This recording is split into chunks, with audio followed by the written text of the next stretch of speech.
Ladies and gentlemen, welcome once again to the Salebox for the 20th of July 2012. My name is TotalBiscuit. Hypocrite. Oh, I'm sorry, we've got a bit of a wild moron infestation around here. You might hear them in the background every now and again. Alright, bear in mind, folks, as always, the sales tend to run for about 36 hours, so that's the 24-hour daily and then a 12-hour rollover. A lot of these sales are also repeated in flash deals, so if you do miss this, then there is still hope. Also, I really should remind people, because they keep forgetting, don't buy a game unless it's on the daily deal. Why? Because the chances are it'll end up getting cheaper later on, and then you'll slap yourself for spending too much money. Silly person. Okay, here we go. Let's start off once again with the Humble Indie Bundle number 9. This is $9.99 as always, €9.99 in Tier 1. Tier 2 will only pay $7 and £6.99. Now, I can safely say that this is actually the best bundle to date. Why? Because every game in this is legitimately good. Let's start with Capsized. Capsized is a Metroidvania-style game with a nice pseudo-hand-drawn graphic style to it. It's got a physics engine, so you can drag things around with a gravity beam, which is kind of neat. It's got good music. It's reasonable for those of you who want to play a Metroidvania-style game.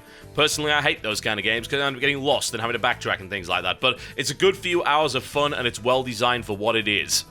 I did a WTF is of this game. You can click the logo on the screen to go to it, as well as Jamestown, which is a vertical scrolling shoot-'em-up set in colonial Mars. Yes, I am deadly serious about that. It's got this really cute pixel art graphic style, it's got an absolutely fantastic soundtrack, and it's really, really difficult. Not as difficult as some of these crazy bullet hell games, it's not what I would call that, but it's pretty tricky nonetheless. Great fun, though. Absolutely great fun, and an awesome style to it. It really is. You get to blast your way through a bunch of Spanish in space. Nothing wrong with that. Let us advance, shall we, to Revenge of the Titans. This is by Puppy Games. Yes, you cannot resist the Puppy Games. What's it all about? It is a tower defense game. It's got some pretty good RTS elements to it. They actually dumbed it down a bit, which I didn't like. Originally, this game was stupid hard.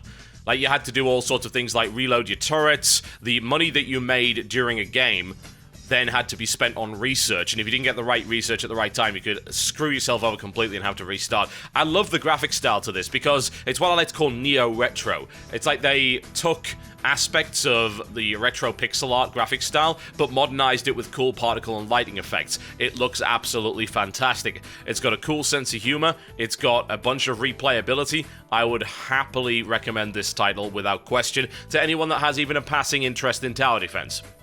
VVV, oh god. Yes, the classic indie platformer about reversing gravity and hitting a lot of spikes. Very retro in style and music. It's got a great soundtrack, chiptunes specifically, and it's very, very challenging. I can safely say that I have zero interest in playing it because it's stupid hard and mega frustrating. But it's not because the game dicks you over, it's just because it made it extremely challenging. So good for what it is, and I'm going to avoid it like the plague. And last but by no means least, Xenoclash. This is a first-person punch alien birdmen in the face simulator. It's all about fist fighting. Well, it's mostly about fist fighting. There are some gun sections in it, but it's mostly about punching people. It's got a really cool first-person combat system associated with it, which I do rather like. It's got a lot of impact behind it. Whenever you hit something or get hit, it actually feels like there's a bunch of weight behind it. This is a great bundle, honestly. It really is. Every game in this bundle is good in its own right, so I would, without question, recommend it.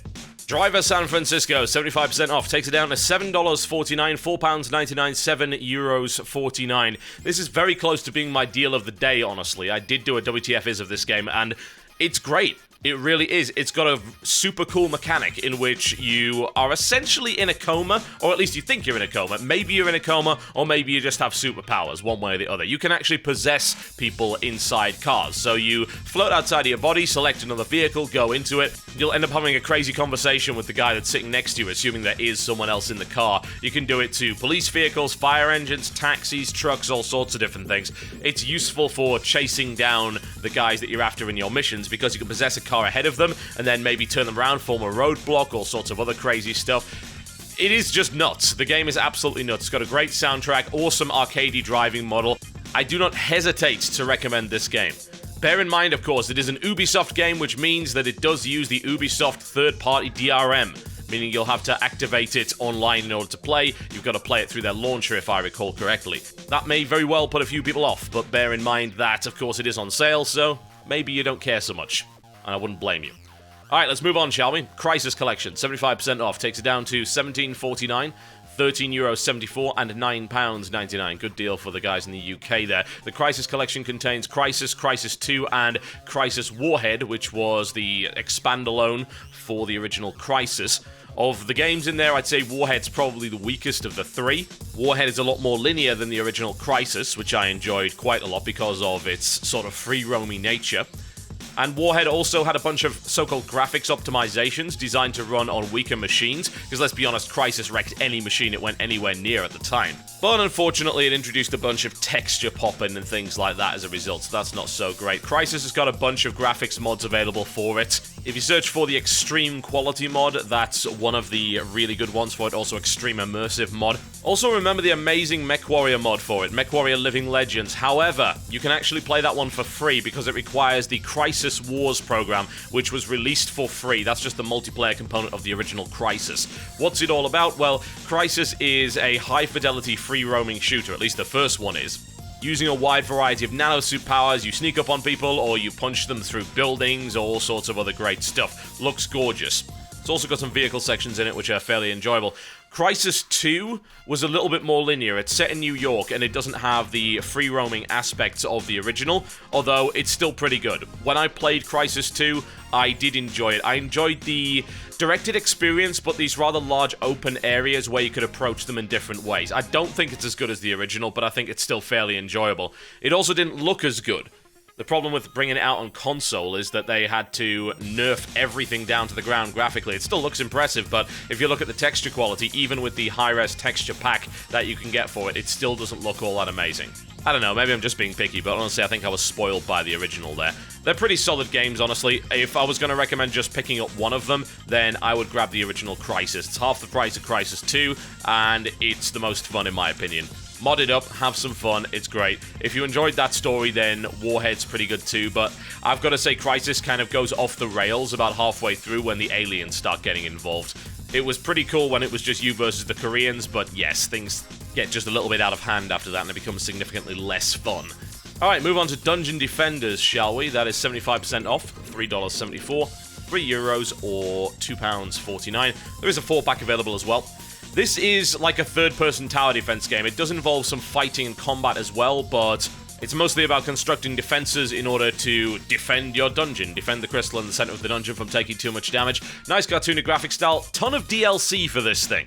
Like, they actually went a little bit nuts with it, but all of the DLC is also 75% off, so most of it is about as close to free as you could possibly get. What I would like to see, actually, is a complete pack, but you can just add all DLC to the cart. Even all 75% off, the DLC still costs quite a bit. The DLC that I would personally pick up is probably the ones that give you extra characters. Those are the best ones. There's a bunch of map packs, costume packs, and things like that. It's definitely not what I'd describe as a terrible business model. I mean, the game was pretty cheap to begin with, but I think the amount of DLC has also caused a bunch of massive patches for this game, so people that bought it originally then didn't buy the DLC, had to download a bunch of stuff just to keep playing it, which kind of sucks. The game itself I found fairly enjoyable, although I wouldn't play it single player. This is all about playing with friends, honestly. If you want to know more about the game, you can click the button on the left of the screen right now to go to my full video on that particular title.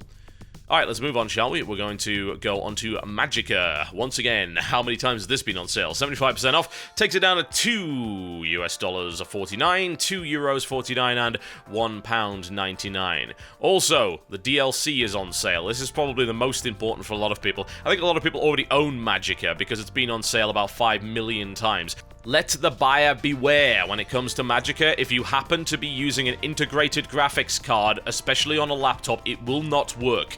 It simply flat out will not work. The game actually has pretty high system requirements. It was an engine coded by the guys themselves just as they got out of college. So yeah, the engine is a bit dodgy in places. The game is for the most part stable now, but it is still a little bit buggy. It was horrendous on launch, but It's also not what I'd call that expensive either. You can buy the Magicka Collection and that'll come with all of the DLC, but I don't necessarily think that I would recommend doing that, because a lot of that DLC is either a bunch of PvP maps, which you probably won't use, or some random cosmetic items which are not that great. Here are the pieces of DLC that I would pick up without question, bearing in mind their current discount. Magicka Vietnam and Magicka The Stars Are Left. Those are major pieces of content, the Stars Are Left being the most major piece. It's a Cthulhu-inspired expansion pack. Vietnam has a survival mode and a small little mini-campaign. It's still pretty good for what it is. The problem is the latest DLC they released, the other side of the coin, isn't actually on sale at all, so you may want to dodge that one. The rest of it, as I said, bunch of items and things like that. Holiday Spirit item pack, gamer bundle, things like that. Do you really want to spend a lot of money on that? Probably not. As to how to play it, you should be playing it with 4 friends, you should be on voice chat, and you should be screaming at each other when you accidentally blow each other up. This is a mage suicide simulator, or more accurately perhaps a mage homicide simulator. If you want to check out more about that game, well, I did a series with the Yogscast on it, and quite a few of you watched it, so by all means feel free to check that out if you haven't already. Let's move on, shall we? We're going to be having a look at the Civilization Collection. 80% off in total for this, takes it down to $24.99, €24.99, or £19.99. Alright.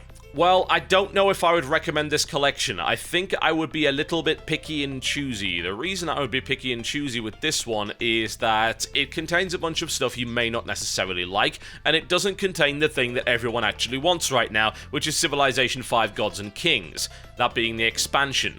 A very good expansion, I might add. You can pick it up for 25% off if you want the expansion, but that's still quite a lot. So this pack contains an awful lot of fluff for Civilization 5, because they actually released a bunch of civilizations and map packs for Civ 5, which is a terrible idea.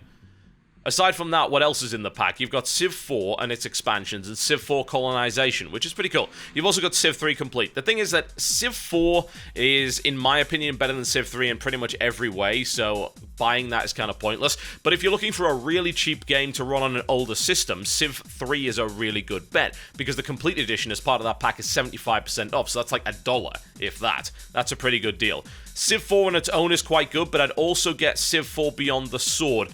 The reason that I pick up Beyond the Sword is because it has a bunch of really good features and a ton of awesome mods included with it. If you're picking those up, don't get Warlords, because Warlords doesn't really have any features that Beyond the Sword doesn't put into the game anyway, so you can safely skip that one.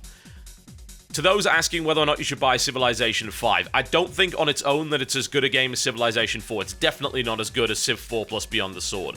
With Gods and Kings, I think it's a pretty decent game, although I still think the city-state mechanic is horrible. I don't like the fact that they sold a bunch of extra civilizations and map packs. That's the kind of thing that they would have just let you design in the original yourself, so not really a big fan of that one. They did open up modding for Civ 5, so that has helped somewhat. The multiplayer is still not necessarily stable, and turns can take a while to tick over. There has been an improvement with Gods and Kings in that regard, but turns still take just a little bit longer than I would like. Civ 4 and Colonization, though, they're pretty much must-buys out of the pack. Civ 3 if you're looking for something very cheap, and of course something that will run on an older system. The amount of money you actually save with this deal, this entire bundle, is not that great. In total, if you're in the US, you're saving about $9, which is most likely sunk into a lot of this pointless DLC that you don't really want anyway, so pick and choose from this pack in my honest opinion. Let us move on, shall we, to Fear 3, 75% off, takes it down to $5, €5 or £3.24. For that price, it's okay. It's nowhere near as good as the original Fear. That game was just cracking. That game was, as far as I'm concerned, a seriously good evolution on both horror games and FPS. It did both without sacrificing either, which was awesome. Fear 3, on the other hand, not as good. It's a shame, really. I would love to tell you that it's awesome, but it's kind of designed with co-op in mind, so it took a bit of a different spin. And I'll tell you what, horror with co-op, nowhere near as scary in my opinion, but it does have some really cool mechanics. It's also got some pretty fun combat. It's got this whole possession thing going on with it, which is kind of awesome, as well as a bunch of occult powers. It does also have some cracking multiplayer, including a mode that's called Effing Run, which essentially involves you trying to escape as fast as you can from this wall of horrible darkness that's coming in your direction, all the while trying to get over obstacles and fight off enemies in your path. It's got some cool possession modes and stuff like that. Some really interesting, innovative multiplayer. The problem is, will you find anyone still playing it? That is debatable to say the least. Not a terrible game, though. Not a terrible game. I think it got unfairly ignored to some degree. You can also pick up the Fear Collection, which contains all of the Fear games. Don't know if I would do that, because honestly, the original Fear was by far the best. Fear 2 was nowhere near as good. Then Perseus Mandate, the expansion was pretty rubbish, but Extraction Point was okay. So I just buy Fear. That's actually also 75% off. As far as I can tell, that isn't listed on the store page. Just go search for Fear, get the original. It's like about $2.50. It's really worthwhile. Super scary, admittedly, and the multiplayer doesn't work anymore, which kind of sucks, but the single player, great fun. Red Orchestra 2, 75% off, $5. That's so cheap. €4.49, £3.74. This is a hardcore World War II multiplayer shooter. When it first came out, it was riddled with bugs, if I'm totally honest. Things have got a lot better since. It has fairly high system requirements, and it is, of course, a very realistic game. You're gonna die. A lot. You're gonna die to people that you can't see. That's just the way of it. If you're looking for organized squad tactics, however, Red Orchestra 2 is absolutely awesome. It's a very tense game. For that price as well, I would certainly recommend it if you're looking to take a little bit of a risk and try something outside of your comfort zone. The guns feel great, as they have a tendency of doing in pretty much anything that's made by Tripwire. They were the guys who brought you Killing Floor and, of course, the original Red Orchestra, if you don't remember. This game is for the patient. It's for the kind of person that wants to strategize, it's for the kind of person that wants to be immersed in atmospheric tension. It is not for the kind of person that is looking for instant action. You will not get it. Oh no. And my deal of the day, ladies and gentlemen. This one's gotta go to Deus Ex Human Revolution, $7.49, €7.49 or $5.99 in Tier 2, and £4.99. I still don't think it's as good as the original, but I think it does live up to its name. I think it's worthy of being a Deus Ex title. What's it all about? It's about first-person role-playing, combat, and stealth. It's set in the near future, it's got some interesting moral choices going on with it, it's got some really solid combat. I think the stealth mechanics are probably the thing that I enjoy the most from this game. There's a bunch of other stuff that I don't really want to go too far into it. You want to know why? Because I did like an hour on this game in a very detailed video, so if you want to know more about that, and of course waste most of your day, then by all means go for that. But they've done a really good PC version. They have done really well in terms of capturing the atmosphere of the original Deus Ex, but putting it in a slightly different setting. I love the characters, I love the dialogue, I love some of the choices you've got to make. I don't really like the melee system.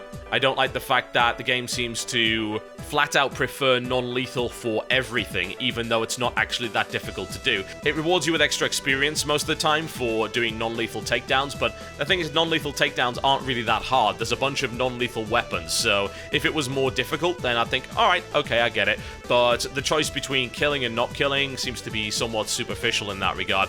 Indeed, the most efficient way is, of course, not to kill. Game rocks, though. It really does. It's so immersive and fun. I enjoyed the hell out of it. As a massive, massive supporter of the original Deus Ex, I believe it's the best game ever made.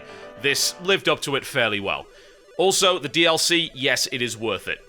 Missing Link is stupidly cheap. I would happily recommend that. Tactical Enhancement Pack and Explosive Mission Pack, that gives you a bunch of extra weapons as well as a mission involving the character Tracer Tong.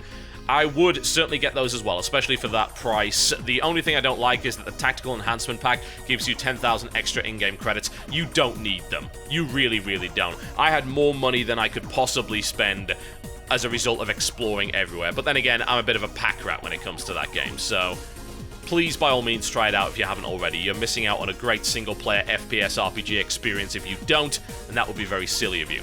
Okay, folks, that is me done for this particular sale box. Thank you very much for watching. I'll see you next time. Hypocrite.